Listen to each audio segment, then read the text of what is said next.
રાજુલા મારુતિધામ મંદિર ખાતે વૃક્ષારોપણ કરાયું।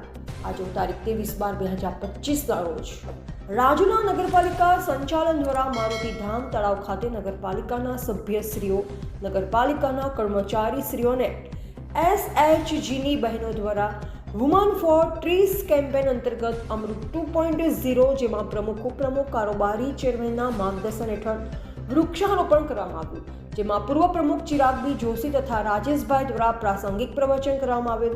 વૃક્ષ તેની જાળવણી વિશે માહિતગાર કરવામાં આવ્યા। નગરપાલિકા ચેરમેન શ્રીઓ પણ ઉપસ્થિત રહ્યા। મે માસ દરમિયાન વાવેતર આજે બીજો કાર્યક્રમનું આયોજન છે। રાજ્યભરની પાલિકાઓ, કોર્પોરેશનો, શહેરી વિકાસ, ગૃહ નિર્માણ વિભાગ, રાજ્ય કક્ષા મંત્રીના અધ્યક્ષસ્થાને પ્રોગ્રામને લઈ જોડાયેલ હોય, જેમાં રાજુલા સખી મંડળ બહેનોએ હાજરી આપી। મારુતિધામ મંદિર મહંત ભાવેશ બાપુ ગોળલિયા, અતુલભાઈ વાઘેલા, કર્મચારી નિલેશભાઈ, શહેરીજનો જોડાયા હતા। રિપોર્ટર કારુસા કનોજિયા, જાફરાબાદ, અમરેલી।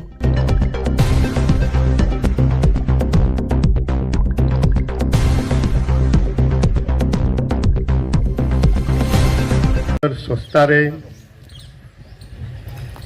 આસપાસના મંદિરો હોય, સારા સ્થળો હોય, એની અંદર વૃક્ષારોપણ થાય અને એની અંદર પણ બહેનો આગળ હોય એવો જે અભિગમ રાજ્ય સરકાર દ્વારા અત્યારે ચાલી રહ્યો છે, ત્યારે નગરપાલિકા દ્વારા આજે આપણે વૃક્ષારોપણનો કાર્યક્રમ રાખ્યો છે, જેની અંદર એક એવું વાતાવરણ અત્યારે ઉત્સાહ બધાને ઊભો થયો છે કે અમે વૃક્ષો વાવીશું, વૃક્ષોનું જતન કરીશું। અને જે સદસ્ય બહેનો હોય કે ભાઈઓ હોય અથવા નગરપાલિકાના ચેરમેનશ્રીઓ હોય, પ્રમુખ હોય, એ સતત ને સતત કાર્યરત હોય છે।